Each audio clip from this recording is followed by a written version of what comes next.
Hi guys, I'm live. So there's this guy that lives in the Orient named Felix that's building me a signature guitar. He's building a shirtless guy, Jimmie guitar. He's setting it up a certain way, asking all these questions and using my feedback to design it. And he has a special request from me. He wants me to give a guitar lesson to his 15-year-old son named Eddie Leung. He just got a guitar on his 15th birthday, and he just wants me to give him a lesson. So before I go into the daily shred, I'm going to give a short, lesson for Eddie Leung. I wasn't planning on that, but guitar lesson could, help anybody out there that might be needing it, right?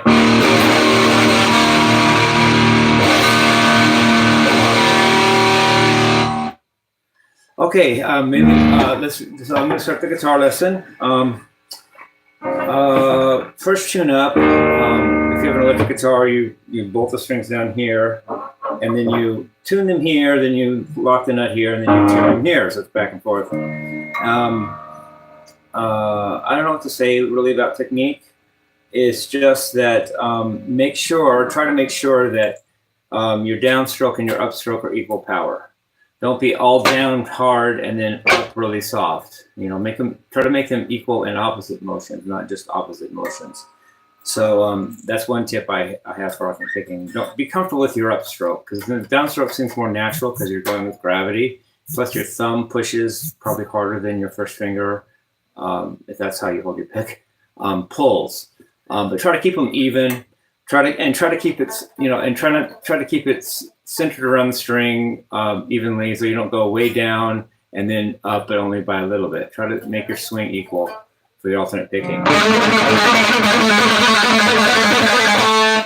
And then before I get into other types of picking, oh yeah, and one more thing. Try to not just start all the time on a downstroke. Try to start on an upstroke sometimes too. Starting with the downstroke. Starting with an upstroke.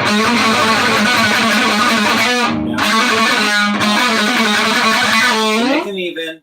And one more thing, make them even and make them timing. Do even tempo when you alternate pick. Don't slow down and speed up unless that's the effect you want. Basically, try to keep an even tempo. And then the next thing is just follow whatever you pick with your left hand to make the notes. You can either do one note only, and then slide it if you want, or you can do one note per pick.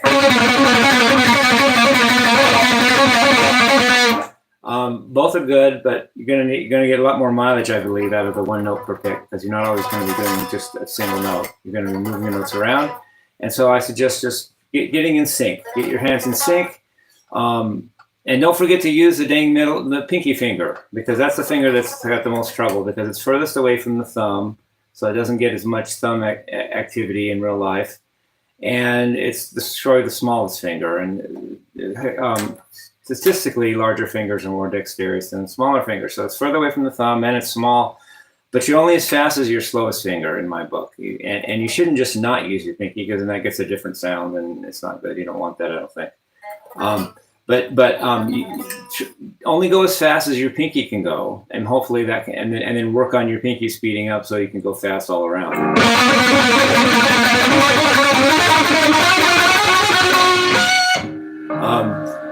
And what was I going to say too?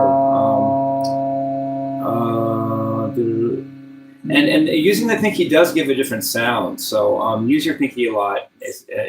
Incorporate it as much as you use your other fingers, and that includes bending too. We're taught growing up, at least I did, that when you bend, it's with the only the third finger, and using the other finger. But you can bend with the little finger too.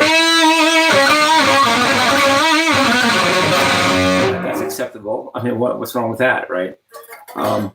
And then just play your scales with the techniques. Like I said, the next picking thing that comes to mind is sweep picking to me, and that's when you're more going across the strings rather than staying on one string. So like for sweeping, a lot of arpeggios and things like that. I really don't know what to say. Just make sure, like I said with the alternate picking, make sure that both directions are competent. You're down and you're up. Down is the motion. Actually, when you play down, pick down, you're actually ascending, and when you pick up, you're actually descending most of it. But that what I mean is the pick direction. If you can't do both directions, you can't sweep, because otherwise you're just going to, you know, you have to do both directions.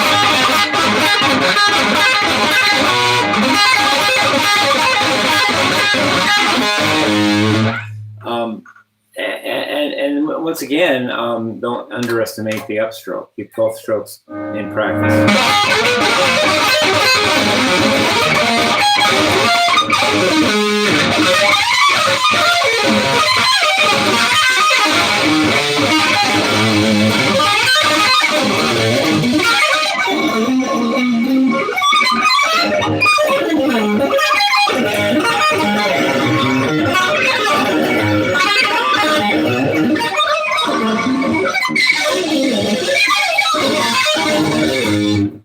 And don't think that sweep picking is too hard to do. Don't cop out and say, well, I can't do sweep picking. Do all the techniques available. That's the only way you're going to make a statement, I believe. So practice your sweep picking, and make sure it's, you know, one note per pick, not just a strumming thing. You know, kind of like it's kind of a, you actually do pick individually. You don't really do just one downstroke. It's actually little micro picks of down.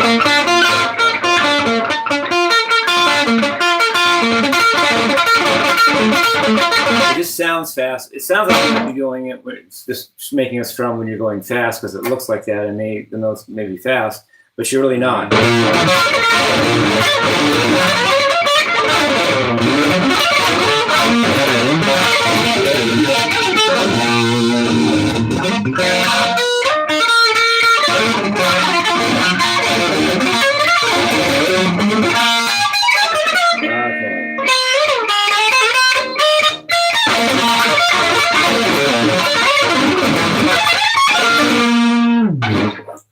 So yeah, and then another interesting thing to do with picking, mainly alternate picking, is string skipping. You don't just want to go just to the next string all the time, because anything that you do only is going to limit you. So do some string skipping with your alternate picking too.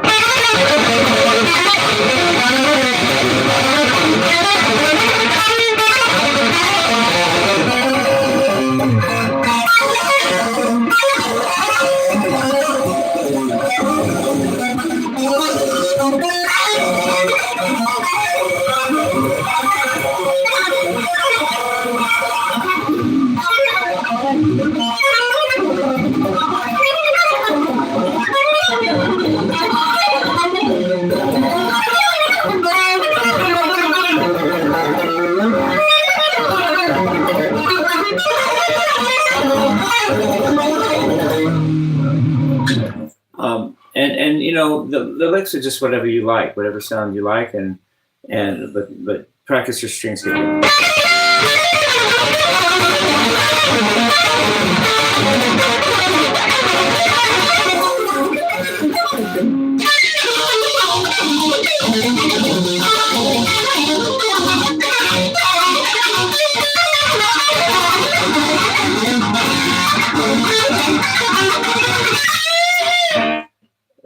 That's an attempt at the Paul Gilbert lick, but don't just limit yourself to whatever lick you learn.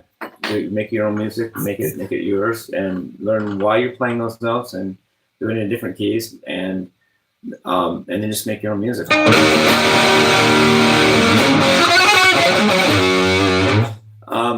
And then try to know the notes on the neck only to a point. Like, you don't have to know every note on the neck as you're shredding, but if you want to move around the neck and play something in a certain range, it's good to know what note you're on.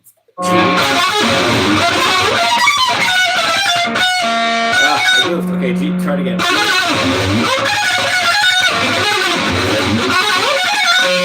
C. Try it again.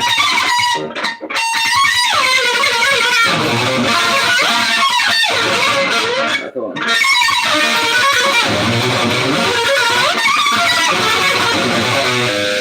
D. So know where you're headed and what your note. You basically know the notes on the neck, even though you don't have to think of all that when you play. It would be ridiculously obtuse to try to do that, but you know what I'm saying. That was mainly picking stuff. That's where you start, because most of the time you are picking, but then there's times when you're not. In that case, you're doing legato with your left hand and tapping with left and right, or maybe you can just tap with one. I don't know. I don't know what you want to do. No left hand.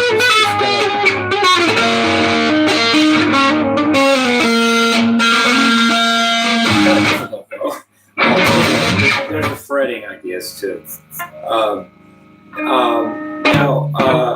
The whole thing is also what fingers you're going to use and how many of them are going to use for tapping. There's all kinds of different ways to do that. I prefer multi-tapping machines. I can pick with two fingers. Not pick, but tap. I can tap with either of my second finger or my third finger. I can tap with my pinky, but I don't see the use for it, and it's very, like, why throw that in there? It's not really necessary, I don't think. And I hold the thumb and first finger, so I tap with the second and third fingers. There's so many ways of doing that. You could even tap with just your middle finger and not the third finger, but I think the third finger is good because for crossing strings, it's really convenient sometimes to have more than one finger that you're tapping with.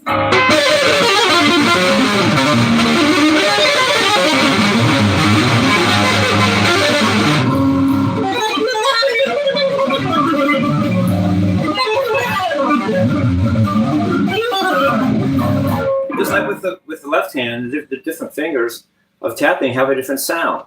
Tapping with the middle finger sounds different than tapping with the third finger, so mix it up and do both.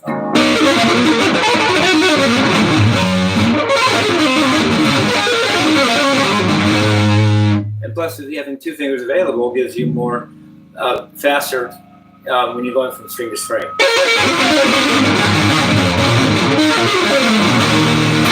So there's that.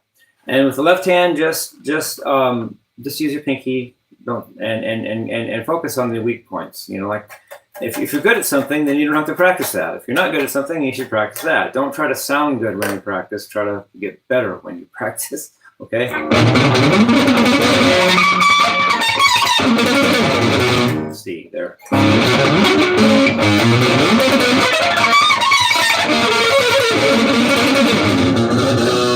Not easy to do, you know. But know every note on the neck, so you know where you're at when you change either positions on the neck or change keys or both. You know. Sometimes I'll go like, yeah, I think you get that point. Now for miscellaneous techniques, getting sounds and beeps and twinks and stuff like that out of the guitar. There's the artificial harmonic.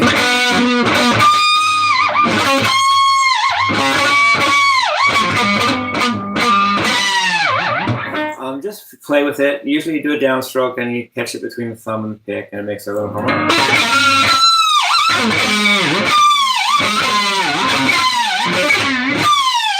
There's a natural harmonics. And don't get stuck just with the ones that everybody plays. Like,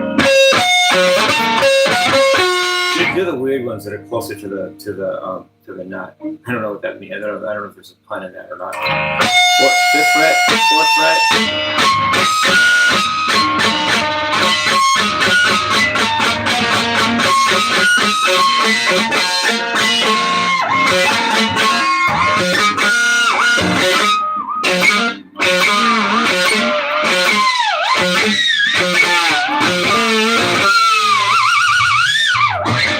And just practice it and get to know. There's the fifth fret, there's the fourth fret, there's two of them above the third fret and two of them above the second fret.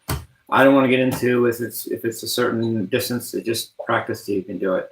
You actually have 1, 2, 3, 4. You have 6 harmonics if you count from the fifth fret and down. 1, 2, 3,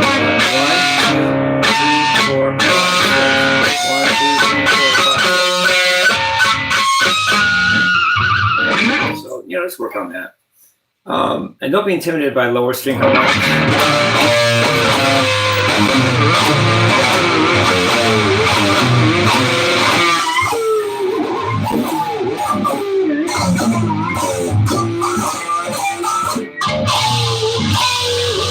Zach is the greatest at that, but don't think only Zach can do that, because you can do it too. It's just a string with a harmonic. artificial harmonics.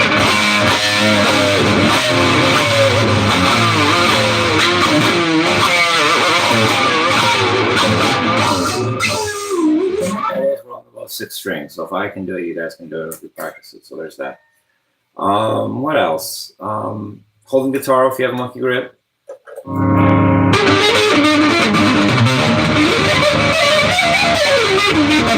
Just keep strings from ringing out because it kind of ruins the sound if you do that.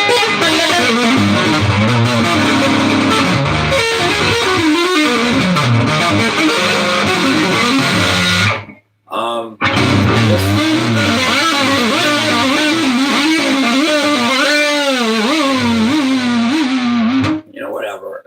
Playing behind your head and all kinds of weird stuff you can do. I don't know if it's weird, but different things you can do. So that lesson. Anything else anybody can think? When you do legato, like there's some guys that pick every note as they go, like Satriani. You can do that, but I prefer either to do straight legato with no picking, or just actual picking. I don't like that in between. I don't like that sound. So I either do just a straight legato or on straight alternate picking.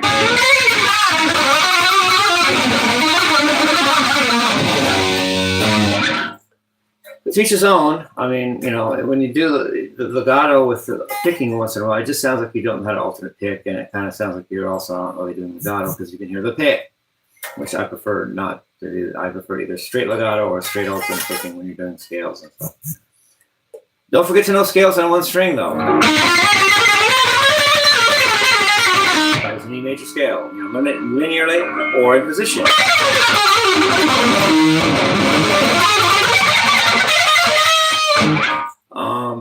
Know your scales, know your modes, like the sound of, play what you like the sound of, and maybe try to learn to like sounds of things that you haven't played yet, so you can play that because you like the sound of that too. So just, like I said, I wasn't even going to do this lesson, but Felix asked me to, so this is just an impromptu lesson. Just hand over hand when you're doing taps, it looks showy.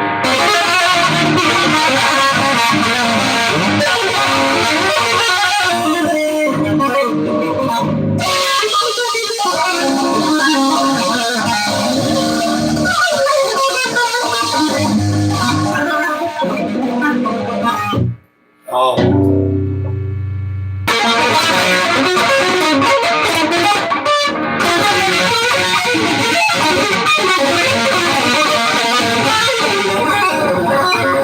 There's that. There's also tapping with arpeggios.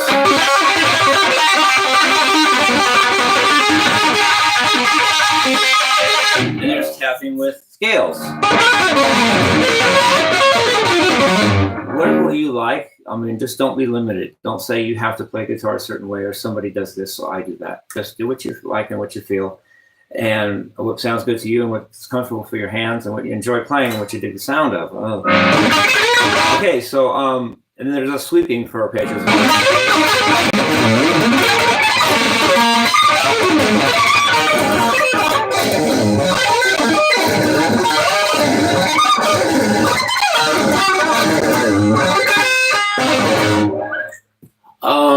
I think that's all I can think of right now. Let me just put one final brainstorm session here.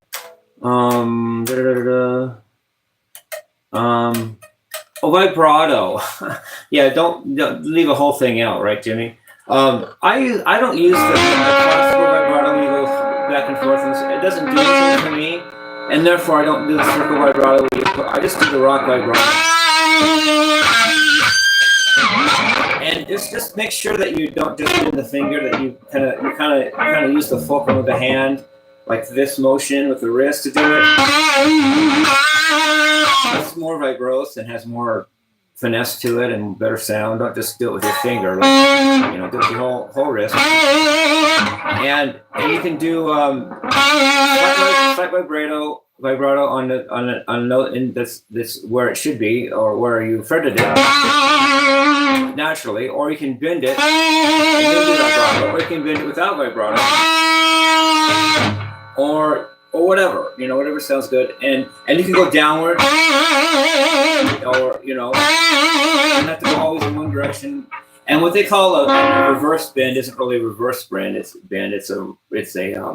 a pre-bend. You can't bend down on a guitar, but you start bending first, and then pick it.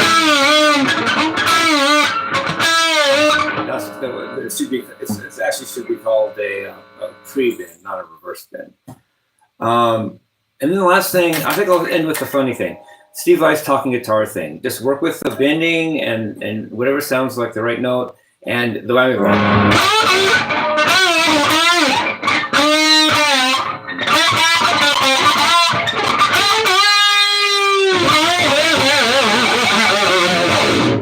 Anyway, I love you guys. Peace, rock it off.